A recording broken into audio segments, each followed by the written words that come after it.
Hola amigos y bienvenidos a un nuevo videoprograma del Décimo Hombre. Es posible que el sionismo internacional esté desde hace años creando las bases de forma secreta para la creación de un Israel 2.0.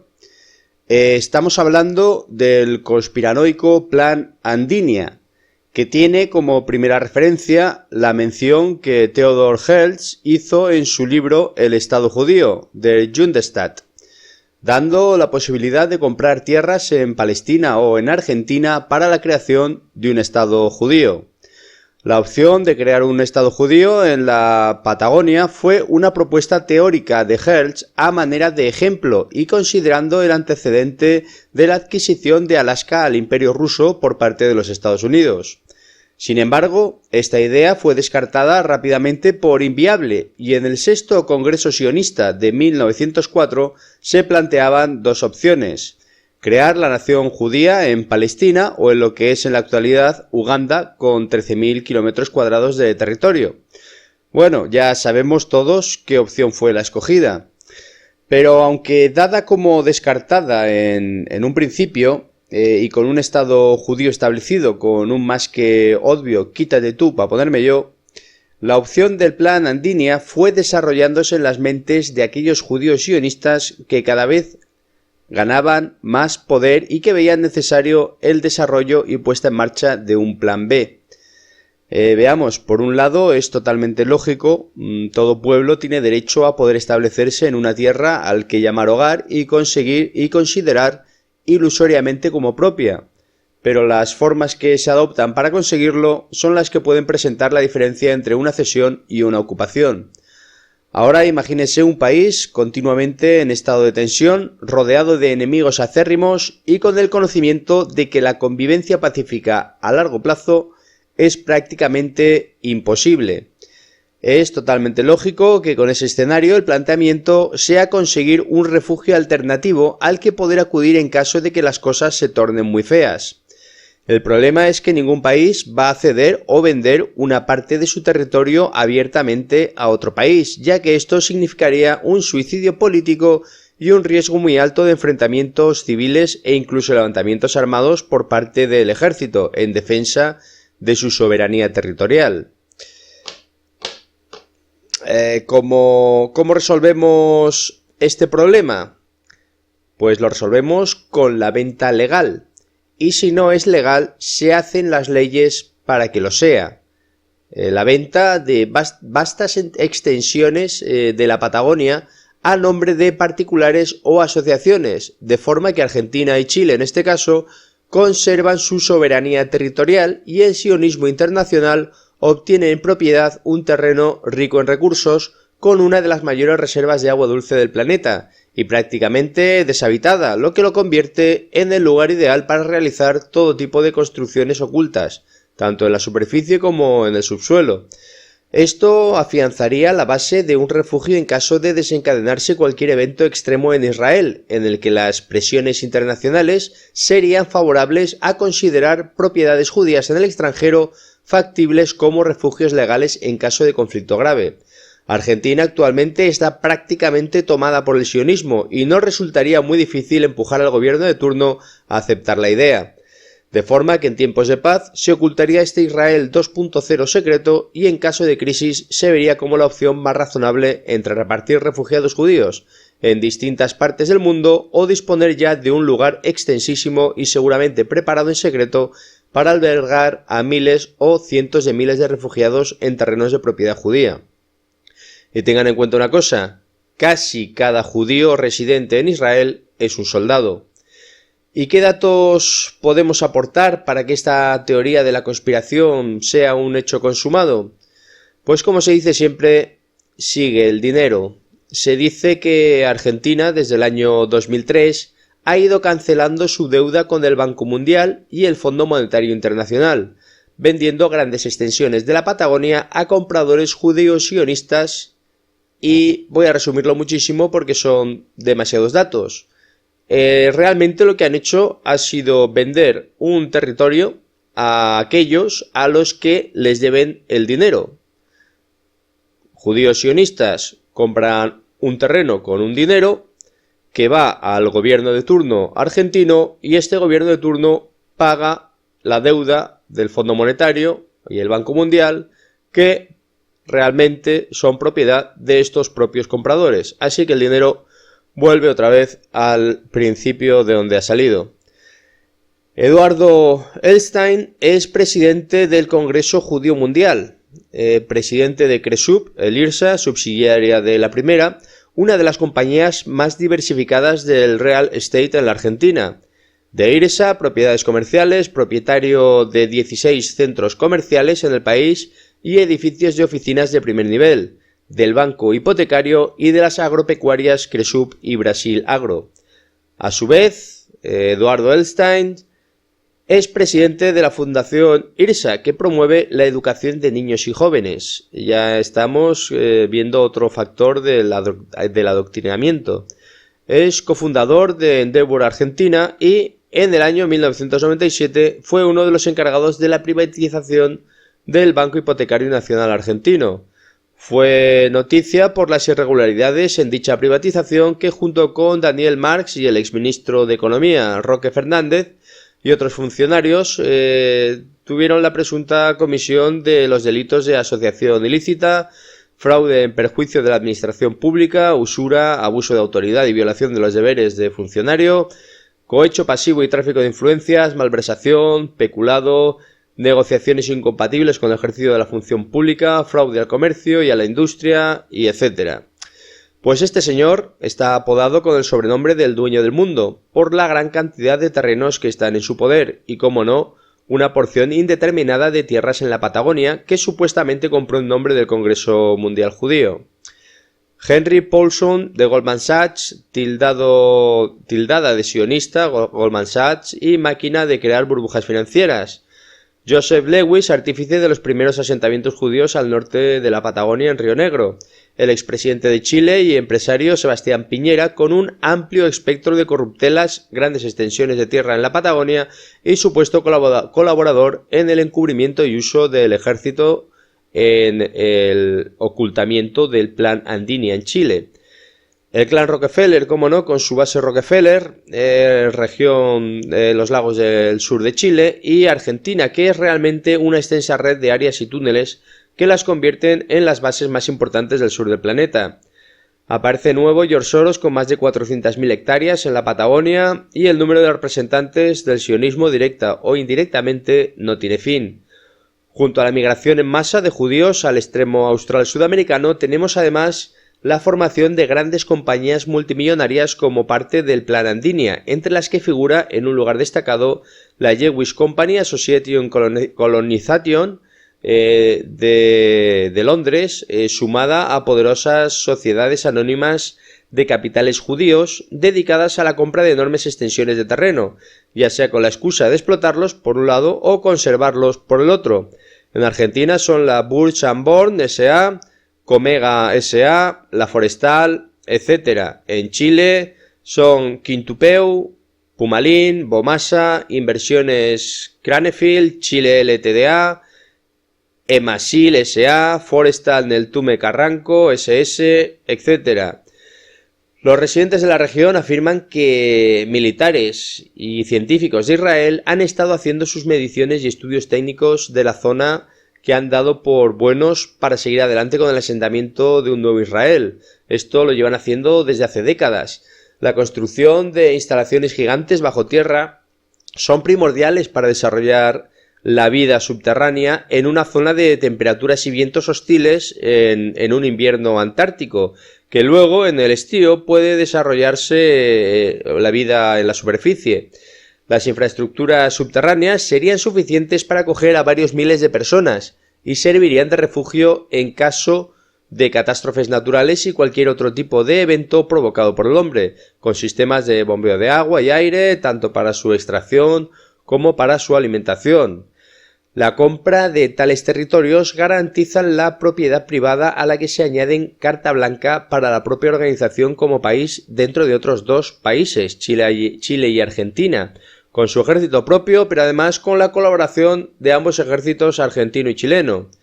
Todo esto se viene notando desde finales de los años 70, época del conflicto limítrofe con Chile, oportunidad en que se obtuvieron pruebas, no tan solo indicios, del ingreso de cuadros militares israelíes, muchos de ellos con aptitudes especiales, que como una especie de tesina debían realizar un reconocimiento y actualización de la Patagonia argentina. Un equipo de investigadores del Instituto de Política Internacional, La Hora de los Pueblos, expone la realidad sobre la presencia de militares israelíes en la Patagonia argentina. Para ello, algunos de sus integrantes viajaron a la zona que va desde San Martín de los Andes, en Neuquén, hasta el Bolsón, en Chubut, para poder corroborar sus investigaciones. Las sospechas comenzaron en la década de 1960. El señor Hussein Triki, de origen tunecino, llegó a Argentina como delegado político de la Liga de los Estados Árabes a comienzos de la década de 1960. Sus investigaciones fueron publicadas en el libro titulado He aquí Palestina, el sionismo desnudo, de la editorial Afrodisio Aguado, Buenos Aires, en 1976. Las primeras publicaciones y conferencias de Hussein Triki, en las que dio a conocer sus estudios sobre la presencia de militares israelíes en la Patagonia, se conocieron a principios de la presidencia del doctor Arturo Illa y produjeron la airada reacción de la DAIA y otras organizaciones sionistas que responden a las directivas de Israel. La DAIA, que en aquel tiempo ya seguía fielmente las instrucciones del Estado de Israel, no pudo desmentir una sola de las investigaciones difundidas por el señor Triki. Sin embargo, esa organización sionista ejerció una desembozada y poderosa presión sobre el presidente Illa y su canciller Miguel Ángel Zabala Ortiz, a quienes les exigieron la expulsión del país del señor Triki. Illa y Zabala Ortiz cometieron entonces uno de los tantos lamentables actos de obediencia de un gobierno argentino ante las exigencias israelíes y expulsaron a Triki. Con el tiempo, y gracias al retorno del general Perón y al triunfo del Frente Justicialista de Liberación, el Frejuli, en las elecciones presidenciales de 1973, Hussein Triki pudo regresar a Argentina. Este murió en un accidente de tráfico en el año 2012. Casi simultáneamente con el retorno de los gobiernos constitucionales en 1983, comenzaron a difundirse la presencia de mochileros israelíes en la Patagonia, que eran en realidad militares de ese país que estudiaban la zona lacustre de la Patagonia.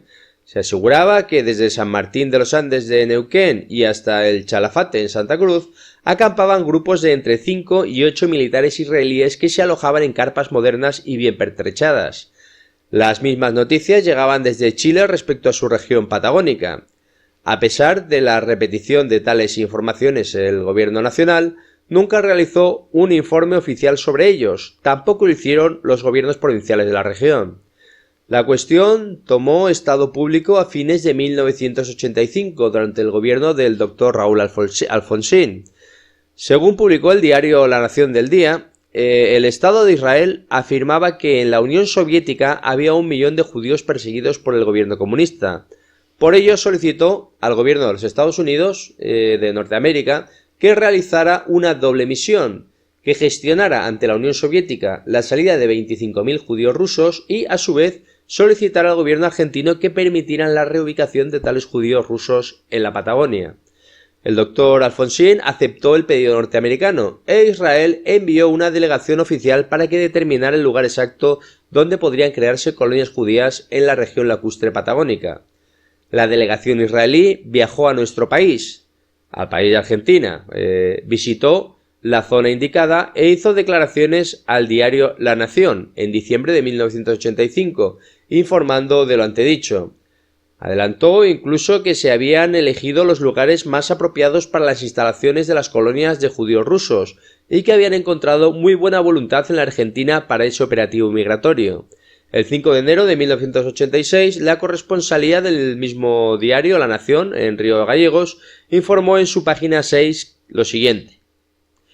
Miembros de la colectividad judía estudian la posibilidad de establecer un asentamiento que en 10 años podría congregar unos 10.000 israelíes en la localidad de El Calafate, ubicada a 200 kilómetros de esta ciudad.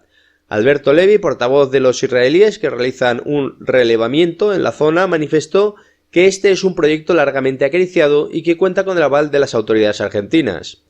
Como ocurre desde hace algunos años, el Calafate, la principal villa turística del país, recibió en esta temporada a varios cientos de mochileros judíos, quienes, según sus propias manifestaciones, realizan un relevamiento de la zona para estudiar el clima, la flora, la fauna y las riquezas potenciales del lugar. Según opiniones de pobladores de la zona y de mochileros, el relevamiento habría llegado a su fin con resultados favorables como para establecer un asentamiento.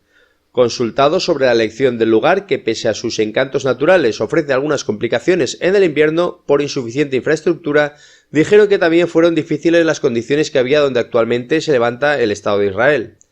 Pese a esa situación, podemos considerar que el Calafate tiene condiciones 10 veces mejores que las que posee Israel en sus comienzos. Aquí tenemos gas, petróleo, una tierra feraz, abundante agua y un clima adecuado para nuestras necesidades, salvo en invierno, pero eso no es un problema mayor. También sostuvieron que actualmente estamos gestionando ante el gobierno nacional créditos y subvenciones, trámites que están bastante adelantados. Pues bien, este proyecto de traer judíos rusos se abortó poco después, a pesar de estar tan avanzado ya, debido a que la Unión Soviética no permitió la salida de los judíos indicados, aduciendo que en ese país no se perseguía a nadie. Por eso Estados Unidos dio por terminada su gestión, el Estado de Israel no pudo continuar con su pedido y el gobierno del Dr. Alfonsin cerró el caso. Lo notable, sugestivo y muy sospechoso es que desde ese momento y hasta hoy todas las organizaciones sionistas argentinas que trabajan para Israel, la DAIA, la AMIA y la Organización Sionista Argentina OSA, así como toda la prensa y dirigencia política que le responde, han silenciado ese intento israelí de instalar 25.000 judíos rusos y 10.000 judíos israelíes en la región lacustre patagónica. La DAIA ha llegado más lejos aún, pues no solo ha tapado esta cuestión con una cerrada cortina de silencio, sino que en más de una ocasión ha tratado de descalificar a quienes difunden el proyecto israelí norteamericano aceptado por el Dr. Alfonsin y los ha tildado de nazis, antisemitas, judiofóbicos e insultos por el estilo. Conviene recordar que esos son exactamente los epítetos que aconseja usar el Mossad para tratar de descalificar a quienes cumplen con el deber informativo de dar a conocer la verdad sobre las andanzas del sionismo en Argentina, incluido lo que hizo entre 1985 y 1986 en materia de penetración militar y creación de una colonia suya, la Patagonia. Conviene recordar que así comenzó el sionismo acompañado y protegido por Gran Bretaña a ocupar Palestina a partir de 1919 en cumplimiento del pacto Rothschild-Balfour, que en ese momento la banca Rothschild fue cuando creó la Agencia Judía, cuya tarea fue organizar y financiar la compra de tierras palestinas por parte de colonos judíos que deseaban vivir y trabajar en la tierra prometida, por Gran Bretaña.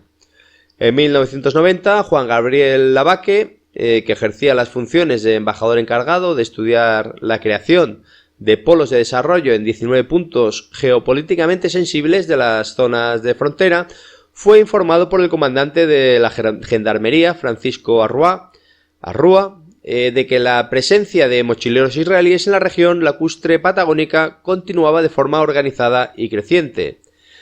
El comandante Arrua habló con sus compañeros de armas que estaban a cargo de los destacamentos de gendarmería en la zona del lago argentino y estos aceptaron recibir a Lavaque e informarles sobre la verdadera situación que se vivía en la región respecto a los militares israelíes que la visitaban. En febrero de ese año, Lavaque y su esposa viajaron a Santa Cruz y recorrieron en coche desde el Calafate hasta el Chaltén. En ese viaje fueron recibidos por los comandantes de 2 destacamentos de gendarmería. La información que se da a continuación está basada totalmente en los datos y las pruebas documentales que aportó el comandante del destacamento de gendarmería situado en el Calafate. Resumidamente, el citado comandante de gendarmería informó que en la península de Magallanes, situada en la ribera del lago argentino frente al glaciar Perito Moreno, existía desde hace unos años un verdadero conglomerado de carpas situadas en 22 puntos de dicha península. Se trataba de carpas modernas con todo el confort para habitar en ellas tanto en invierno como en verano y dotadas de instrumental para todo tipo de estudios y mediciones topográficas. La mayoría de esas carpas tenía capacidad para unos 5 a 6 personas y eran utilizadas permanentemente por grupos de otros tantos israelíes que se renovaban cada 10 a 15 días. Tales grupos de israelíes estaban formados siempre por jóvenes de entre 20 a 25 años, acompañados por alguien un poco mayor y todos tenían el inconfundible aspecto de militares. Por conservaciones mantenidas con algunos de ellos, la gendarmería sabía que eran jóvenes israelíes que habían cumplido los 3 años de servicio militar que se exige en ese país y estaban becados por el ejército de Israel para viajar al calafate acompañados por un oficial, que era la persona mayor que se observaba en cada grupo. Siempre, según el informe del comandante de la gendarmería, lo más llamativo era que se renovaban los grupos de mochileros cada tanto, pero la carpa con todo su equipamiento, incluido el instrumental científico, permanecía y era usado por el grupo siguiente. Tales detalles, más otros datos concordantes que la gendarmería obtenía en conversaciones con los mochileros, permitían asegurar, siempre según el comandante informante, que se trataba de un verdadero operativo oficial organizado por el ejército israelí para estudiar la zona. Agregó a ello el comandante de gendarmería que en otros destacamentos de esa fuerza ubicados más al norte también se observaba la presencia de estos mochileros israelíes que venían en carpas con instrumental científico semejante. Por otro lado, agregó el comandante de gendarmería, simultáneamente con la presencia de estos mochileros, se había detectado la compra por parte de israelíes o de empresarios ligados a Israel de 4 grandes estancias en la península de Magallanes. Este hecho de por sí muy sugestivo, unido a la presencia constante de los grupos de carpas y mochileros militares mencionados, confirmaba la impresión de estar frente a un operativo que podría ser, en algunos años, consecuencias políticas sobre el territorio de la región. Para respaldar sus dichos, el comandante de gendarmería entregó a Lavaque un mapa en el cual se marcaron los 22 puntos de carpas y las 4 estancias compradas por israelíes o por argentinos vinculados a Israel. De acuerdo a la información que posee el Instituto de Política Internacional La Hora de los Pueblos, la presencia en la zona lacustre patagónica de estos mochileros, que en realidad son militares israelíes, continuó en gran escala hasta finales de la década de 1990. A partir del año 2000, la estrategia del Estado de Israel parece haber sido otra, el envío de los mismos veteranos del servicio militar, pero ahora también de mujeres y la promoción del turismo israelí de personas de mayor edad. En todos estos casos se han abandonado las carpas y se ha preferido utilizar la infraestructura hotelera de la región, concentrando los grupos de turistas en determinadas ciudades y en determinados hoteles. Amigos, con esto terminamos la primera parte de Israel 2.0 en la Patagonia y nos vemos en la segunda parte. Espero que les haya gustado, muchas gracias y hasta muy pronto.